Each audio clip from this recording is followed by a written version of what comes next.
perwira rimba raya, mari kita bernyanyi.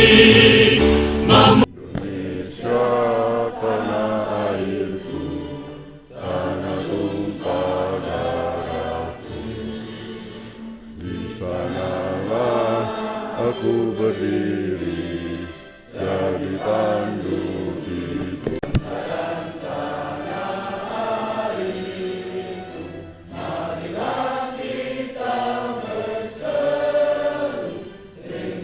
Mari kita bernyanyi, memuji Tuhan kita dengan lagu yang gembira, nyanyian yang murni. Masih sepi hidup kita, jauh di tengah rindu. Bahwa landscape kawasan Merapi Merbabu Menoreh merupakan salah satu kawasan yang sangat penting bagi keberlangsungan ekosistem hutan Jawa. Tidak hanya sebagai tempat tinggal bagi spesies flora dan fauna yang dilindungi, tetapi juga memiliki peran yang sangat vital dalam keseimbangan. Kami hormati peserta pada kegiatan FGD kali ini sesuai undangan 30 peserta Bapak, tetapi alhamdulillah kelihatannya yang hadir dari 30 atau peserta atau lebih. Kepala balai ini dari Jogja, ada balai besar, kemudian Ibu sekalian tentang era baru konservasi kita. Saya kira bagi kita yang sudah bekerja di konservasi setelah bulan Juli kemarin, Yang kami hormati Kepala Dinas LHK Provinsi Jawa Tengah, Kepala bahkan terus sempat menjadi rencana digabungkan undang-undang konservasi dengan sumber daya genetik. Isinya kayaknya kalau di areal di luar kawasan hutan yang ramai adalah analogkan, oh kita yang selama ini bermain di rumah sendiri, selalu asik di rumah sendiri. Alhamdulillah telah diberikan kesehatan, kita masih sehat, masih bisa dengan keikhlasan tanpa paksaan, tanpa ada yang menyuruh-nyuruh. Saya nggak ngerti ada yang disuruh-suruh untuk datang ke sini. Tetapi bahwa meskipun dalam baju kita sebagai instansi atau pihak yang merepresentasikan sebuah instansi, tetapi kita mencoba hadir di sini untuk melepaskan baju-baju dan melihat aspek konservasi lebih jauh ke depan, lebih nyata dan lebih tidak ada mutasi. Ini menjadi penting. Pak Direktur tadi menyampaikan bahwa ternyata kata kuncinya komunikasi. Kalau beliau itu membuat tools, ada kopi dan pisang goreng, kalau saya pakai mendoan, Pak. Jadi biasanya mendoan tapi khas Banjarnegara.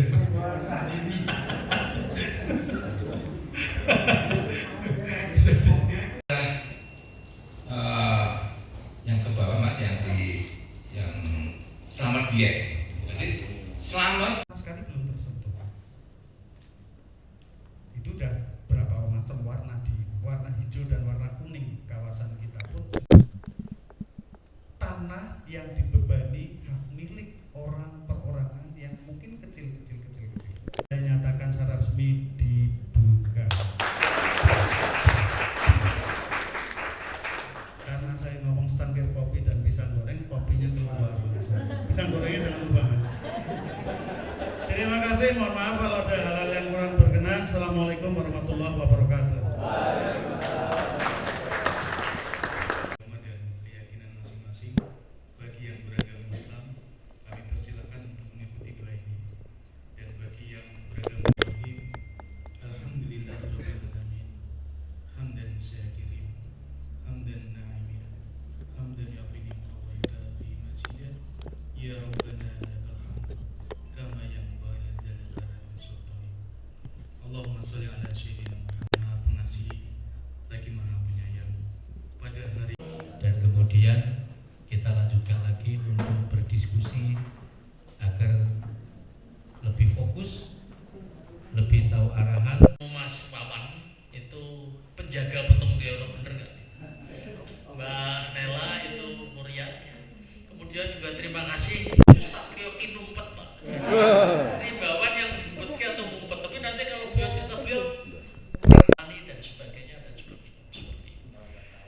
Lanjut. Nah, mengapa ya ini kita agak refleksi dulu ya. Mengapa kita bicara masa depan Hutan Jawa? Nanti akan saya jelaskan. Kita melihat di pembukaan Undang-Undang 41 itu ada kalimat yang sangat value bahwa dia mengatakan begini.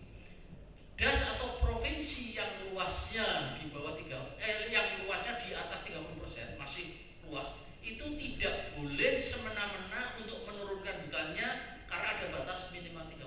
Jadi 30% ini bukan batas yang mati ya, itu adalah konservatif. Karena bagaimana himbauan perancang Undang-Undang 41 tahun 99 itu berpikir sedikit 5 menit. Baik. Jadi saya mau puisi aku nggak mau kalah dengan Terima kasih Pak Haryadi. Memang karena pulau sebaran fauna di Indonesia, jadi lebih dari 90 pulau sudah kami kunjungi. Kemudian hasilnya adalah membuat garis Marianto sendiri. Jadi yang ada di sebelah darat Sumatera, kemudian antara Halmahera dan Sulawesi, antara Sulawesi dan Nusa Tenggara. Itu kami bikin menjadi garis tersendiri terkait dengan penyebaran fauna. Nah, kemudian saya bosan. Lanjut Mas, coba. Nah, ini saya coba memisahkan terkait dengan ekoregion yang ada di sekitar yang membatasi Gunung Samet. Candi Borobudur menjadi cagar biosfer, cagar budaya. Ini yang tahun lalu, tahun 2023. Jadi cagar biosfer, cagar budaya Borobudur akan diturunkan karena cara pengelolaannya. Jadi Yayasan Sintas ini bergerak karena adanya kesadaran dari para praktisi yang sudah untuk monitoring swasta maupun stakeholder. Nah, setelah kami juga melakukan kampanye sosial di baik secara online maupun offline. Kampanye ini tujuannya untuk penyadar tahu. Represi secara keras itu membawa luka yang sangat dalam, dan kami baru ketemu tahun 2020 baru bisa masuk kawasan hutan secara orang, secara personal, secara profesi. Tapi PR itu tuntutannya satu, bagaimana melepaskan kawasan. Tapi kita harus bisa mendorongkan diri Pak. Egonya hutan itu luar biasa. Saya pun masuk ego Pak. Kok nanam ya harus kayu. Ini kawasan hutan itu untuk perlindungan. Tapi 30 tahun kami pelajari buku hasil resume dari seminar tidak banyak, hanya 1 miliar ya itu waktu pensiunan dari kita sangat lewat Jakarta Cekir gitu. Kenapa? Ya itu nggak apa, itu hilang kan semangat. Kuasanya di hutan lindung itu meningkat tajam. Nah, ditambah dengan budidaya kopi di sana, kopi arabica, dan ada 5 jenis kopi di sana. Dan alhamdulillah dengan adanya kopi di bawah tegakan yang dia rawat dengan perawatan yang maksimal, ini dilirik oleh Swiss. Masyarakat langsung aware, oh ya saya harus menjaga lingkungan yang ada di atasnya. Lanjut, ini konektivitas sosial budaya Bapak, bahwa dengan adanya TN kita juga memberikan Dari pengelolaan yang Sintas lakukan kan sebenarnya belum berhasil, belum sampai ke tahap yang memang. Yang tenang kan mungkin bisa berada itulah di situ di hadapannya. Karena kalau nggak nyaman, nggak tenang, lagi mereka semuanya itu bisa. Itu yang mungkin itu dari saya. Terima kasih. Waalaikumsalam warahmatullahi wabarakatuh. Mungkin yang perkenalkan saya Samson dari Yayasan Landscape Nusantara Hijau. Ya, yang pertama-tama saya mengucapkan banyak terima kasih karena sudah diundang di acara ini. Saya pikir tadi dari beberapa para senior ya kan sudah banyak memberikan contoh pengelolaan dalam landscape yang sangat baik sekali kan. Nah di sini saya cuma ingin memberikan saran masukan ya kan terkait pengelolaan landscape di kawasan Merapi, Merbabu dan Ngurah. Kebetulan di kami memiliki pengalaman membangun master plan pengelolaan landscape di cagar biosfer, di 2 cagar biosfer di Indonesia, yaitu di Lorelindo dan juga di Gunung Karimun dan Danau Sentarung. Ini 2 itu kita membangun pengelolaan landscape-nya. Nah, mungkin saya cuma ingin bertanya, saya nggak tahu bisa jadi salah, bisa jadi benar ya. Untuk landscape kawasan Merapi dan Merbabu dan Menoreh ini apakah sudah ada master plan pengelolaannya apa belum? Gitu ya. Yang ini kita terus terang saya belum tahu. Nah, kalau memang belum ada, saya pikir ini penting untuk kita bangun master plan-nya dulu di awal, ya, secara kolaboratif pastinya, dengan melibatkan semua stakeholder. Nah, karena dari master plan itu nanti akan ketahuan apa yang goal yang ingin kita capai, ya kan? Goal yang ingin kita capai apa nih dari landscape Merapi, Merbabu, Menoreh ini? Ya kan? Yang pertama itu. Terus apa yang akan kita lakukan nanti? Ya kan? Dan siapa PSI-nya? Itu harus clear.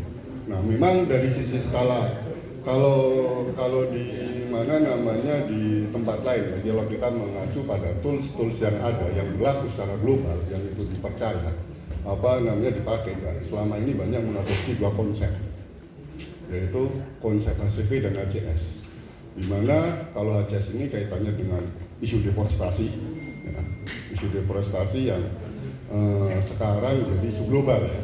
Dan Indonesia sering dapat serangan terhadap itu. Sementara untuk konsep HCS ini adalah konsep yang memadukan antara sisi biodiversity, jasa lingkungan atau jasa ekosistem dengan sosial dan budaya. Dari situ pada saat kita membangun master plan tadi, penting kita membangun baseline yang kuat. Karena dari baseline itu akan kita jadikan acuan, ya, di mana unit pengelola, terutama pengelola landscape Merapi, Merbabu, Menoreh ini untuk bisa kita ukur apakah pengelolaan itu berhasil, gagal, tetap dan lain sebagainya. Jadi penting kita membuat baseline, tolak ukur, ya kan? Dan juga untuk mengukur keberhasilan pengelolaan kita. Nah, saat ini di dunia global dalam pengelolaan landscape, kebetulan kita banyak berkecimpung di situ. Ya, 2 konsep tadi yang selalu dijadikan. Nah, tadi dari bapak-bapak, ibu-ibu yang sudah banyak ngasih masukan itu adalah dari skala mikronya. Nanti apa yang kita lakukan? Tinggal kita satukan. Tapi secara makronya kita harus bangun dulu. Ya kan? Tujuan dari gedenya itu ya. Gitu. Saya pikir itu dan kami sangat sepakat ya dalam hal pengelolaan secara landscape ini harus dilakukan secara kolaborasi, ya kan? Melibatkan semua stakeholder, terutama effective stakeholder ya yang ada di situ, itu harus terlibat, ya kan? Dan ini harus dengan kesadaran kita semua ya. Dan saya pikir forum ini adalah salah satu pintu masuk untuk membangun kolaborasi tadi. Ya kan? Saya sangat sepakat sekali dengan kegiatan seperti ini dan mungkin akan lebih sering, mungkin kadang-kadang banyak yang mengatakan kegiatan ini itu gom-gom gitu aja. Saya pikir enggak, karena dari sini kita akan mungkin saling kenal ya kan, saling ini ada program ini, saling ngasih masukan ya kan, dan bisa saling bersinergi. Dan saya pikir sekarang di dunia konservasi memang kita sudah mungkin beda eranya di zaman era sebelum reformasi ya. Konservasi itu lebih saklek ya. Kalau sekarang konservasi nggak akan berhasil kalau masyarakatnya nggak sejahtera. Saya pikir saya sangat sepakat sekali. Jadi memang semua lembaga konservasi di Indonesia baik lokal maupun internasional sekarang kalau kita goalnya adalah misalkan konservasi satwa liar, kegiatannya kalau kita tanya semuanya pemberdayaan masyarakat. Mau tanya lembaga apapun. Karena memang yang dibangun masyarakatnya, agar masyarakatnya perutnya nggak kosong dulu. Ya kan? Kalau perutnya kenyang, itu baru hutannya bisa dijaga. Beda di era 2010 ke bawah, banyak lembaga konservasi, ya kegiatannya, ya mohon maaf ya, itu banyak ya pemantauan satwa, ya kan, ya populasi dan lain sebagainya. Kalau sekarang kayaknya udah berubah. Mungkin itu aja dari saya, sedikit masukan dan tambahan saran lah, mudah-mudahan bisa bermanfaat dan untuk menjaga kelestarian kawasan Merapi Merbabu Menoreh pada khususnya dan Jawa pada umumnya. Terima kasih. Assalamualaikum warahmatullahi wabarakatuh. Landscape di sebuah budaya, di sebuah budaya. Kemudian kedua ada analisa yang komprehensif. Maka tadi Mas Wawan menyampaikan tentang bagaimana sih ternyata kopi itu bisa menjadi trigger untuk mengkonservasi owa misalkan. Nah ini adalah sebuah analisa komprehensif. Kemudian yang ketiga itu adalah terintegrasi. Maka ini harus menjadi hal-hal yang saling terintegrasi satu sama yang lain. Nah kemudian prinsip-prinsip yang tadi saya catatkan sudah saya sebutkan sebagian, tetapi saya perlu mengulangi lagi. Pertama, ternyata mengelola, mendorong prinsip-prinsip landscape tidak bisa melupakan tentang continuous learning. Jadi kita terus belajar. Jadi saya masih ingat. 1, 2, 3. Salam konservasi.